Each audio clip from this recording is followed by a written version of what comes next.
আমি জয়ন্ত বিশ্বাস, এই বিল্ডিংয়ের আমি ওনার। অনেক কষ্ট করে ব্যাংকের লোন নিয়ে বিল্ডিংটা বানাচ্ছিলাম, নিজের বাড়ি করছিলাম, কিন্তু এখানে দেখছি যে এই পরিবেশে থাকা খুবই কঠিন।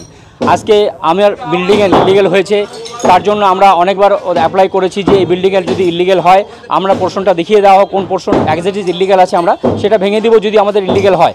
তারপরে আমাদের কিছু পেপার ওয়ার্কের জন্য আমরা অ্যাপ্লাই করি এবং হাইকোর্টে কেস করা আছে, এবং হাইকোর্টে কেস থাকা অবস্থায় এখন হাইকোর্ট ডিগ্রি দেয়নি যে আমাকে ভাঙতেই হবে, সেই মতো অবস্থায় আমাদের বিল্ডিংটা ভাঙা হচ্ছে। আর এই বিল্ডিংটা তো আমি তো লাস্ট 6 মাস ধরে এই বিল্ডিংটা কনস্ট্রাকশন অ্যাজ ইট ইজ বন্ধ করা আছে। কমিশনার আমাকে বলেছে বন্ধ করতে, তখন থেকে আমি বিল্ডিং কনস্ট্রাকশন বন্ধ করে রেখে দিয়েছি, আমি বিল্ডিং বানাচ্ছি না। যেহেতু বিল্ডিং কনস্ট্রাকশন হচ্ছে না, আমার নিজস্ব বিল্ডিং, কোনো প্রমোটারিং বিল্ডিং না, আমি ভাবছি কোর্ট থেকে ফাইনাল অর্ডার হবে, তারপর আমি বিল্ডিংয়ের বাদ দিয়ে কাজ করব। সবচেয়ে হচ্ছে এটা কনস্ট্রাকশন বিল্ডিং, এখন আমরা এখানে গৃহপ্রবেশ করে নিই, আমরা থাকি না, তার মধ্যে এরা কীভাবে ভাঙছে। আমি যদি ভাঙার হয় নিশ্চয়ই ভেঙে দিতে পারবো, কোনো অসুবিধা নেই। যদি আমি থাকতাম তারপরে আমি বলতাম যে না আমি ইলিগাল কাজ করেছি, আমি থাকছি, তারপরে ভাঙছি না এই বিল্ডিংটা। তো এই হচ্ছে এখানে দুর্দশা। হ্যাঁ, নিশ্চয়ই গজরি করছে। যে কর্পোরেশনের আমার হাইকোর্টে যখন আমরা অ্যাপ্লাই করেছি, নিশ্চয়ই হাইকোর্ট আমাকে অর্ডার দেবে, তারপরে আমরা যা কিছু করার করবো। আমরা কমিশনারকে বহুত রিকোয়েস্ট করেছি, কমিশনার শুনতে রাজি না কোনো কথা।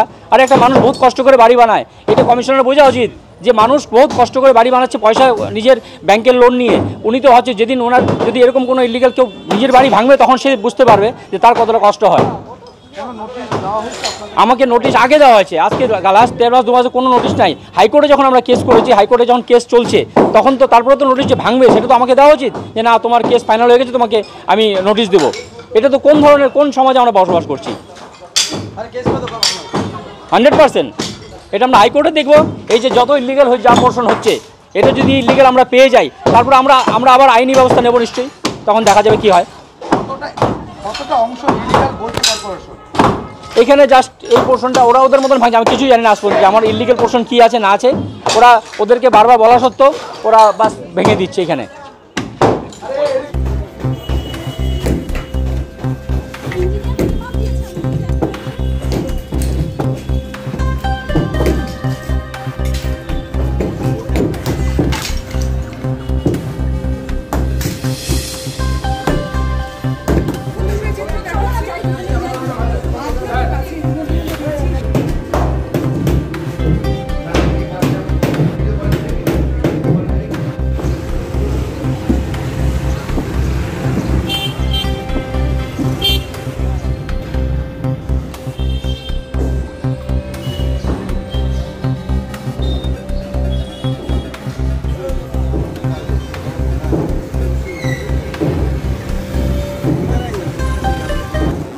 এরকম হয় না কখনো, কোনো গায়ের জোরে কোনো কারোর বাড়ি, এটা কি আইনের বাইরে গিয়ে হয় নাকি?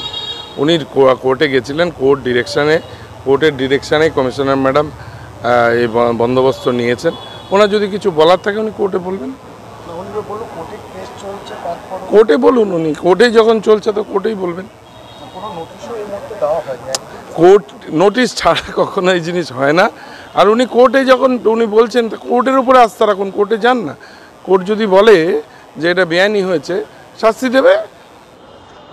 বলার নেই, এই ম্যানেজমেন্ট আর সব কিছু যেইভাবে একটা সাধারণ মানুষকে যেভাবে মানে কি বলবো অত্যাচার করছে মানসিকভাবে, যাই হোক যেভাবে, আমি কিছু একদম নিস্তব্ধ, কিচ্ছু করার নেই।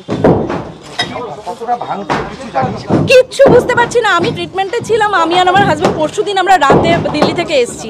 আমি হঠাৎ ঘরে ছিলাম, আমার বাপের বাড়িতে ছিলাম, ওখান থেকে মানে আমার ভাই বললো যে এরকম চলছে, দৌড়ে চলে এসে দেখছি এরকম এসে।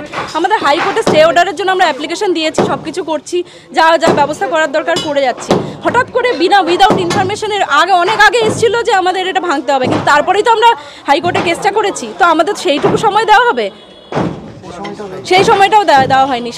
বললাম না, সাধারণ মানুষ কষ্ট করে বাড়ি বানায়, তো তাই ওরা বুঝতে পারে না, যখন নিজেদের ঘর এরকম করে ভাঙবে তখন ঠিক বুঝতে পারবে ওরা। গায়ের জোরে অবশ্যই যেদিন থেকে আমরা এই বাড়িটা বানানো শুরু করেছি সেদিক থেকে নানা দিক থেকে আমাদের কাছে প্রেশার আসছে। মানে একটা বিজনেসম্যান মাথা উঁচু করে ব্যবসা করতে পারে না, এটাই হচ্ছে তার প্রমাণ। আর সে হচ্ছে বাড়ি বানাচ্ছে লোন নিয়ে, তার কাছে বিশাল কুমিরের মতো করে টাকা আছে, সেই টাকা সব জায়গায় বিলানো হচ্ছে না, সেটাই হচ্ছে প্রবলেম। আর কি বলবো, এই ম্যানেজমেন্ট পুরো আছে, কর্পোরেশনেরও গায়ের জোর হবে নিশ্চয়ই। কার বলবো আমি? এখন তো আমি বললেও আমি এখন সব জায়গায় হাইলাইটেড হয়ে যাবো না, বলতে পারবো না, মুখ বন্ধ করে রাখতে হবে সবকিছু জেনে। কি চাইছি আজকে এখানে আমাদের স্টে অর্ডার যদি হয়ে যায়, আমাদের হাইকোর্ট থেকে যদি হয়ে যায় স্টে অর্ডার, যা কিছু এই যে ক্ষতিপূরণটা হলো এটা কে দেবে আমাদেরকে? আমি তাহলে সেটার ক্ষতিপূরণ চাইবো। আমার বিল্ডিং যে ড্যামেজ হলো, আজকে পিলারগুলো যে ভাঙছে, আমার বিল্ডিংটা ড্যামেজ হলো, সেটা কে দেবে আমাদেরকে ক্ষতিপূরণটা? ওরা হয়তো উনি পরে বলবে যে স্টে অর্ডার চলে এসছে, তখন আমাদের এই জায়গাটা আমরা করতে আমাদের কত টাকা লাগবে? আমাদের তো 2 নম্বরই কোনো বিজনেস না যে আমরা চাইলেই লোকের কাছ থেকে টাকা পেয়ে যাবো কোটি কোটি টাকা আর আমরা সেটা দিয়ে বানিয়ে নেবো। আমাদের কষ্ট করে উপার্জন করতে হয়। এখন কিচ্ছু বুঝতে পারছি না তো আমরা, এটা গায়ের জোরে হচ্ছে রীতিমতো। আপনারা তো বুঝতেই পারছেন শিলিগুড়ির কি কন্ডিশন চলছে চতুর্দিকে। শিলিগুড়ি কেন, কি বলবো, পুরো পশ্চিমবঙ্গে কি কন্ডিশন চলছে। আর ইলিগাল বলছে, শিলিগুড়িতে কটা বাড়ি আপনি বলেন তো লিগাল আছে? আমার তো আশেপাশে আমি অনেকগুলো বাড়ি এক্ষুনি দেখিয়ে দিতে পারবো। প্রত্যেকটা বাড়ি কি লিগাল আপনি বলতে পারবেন? বুক ফুলিয়ে যাই না, প্রত্যেকটা বাড়ি লিগাল আছে। যারা হয়তো করছে তাদের বাড়ি লিগাল না। আমার নাম লিপি বিশ্বাস।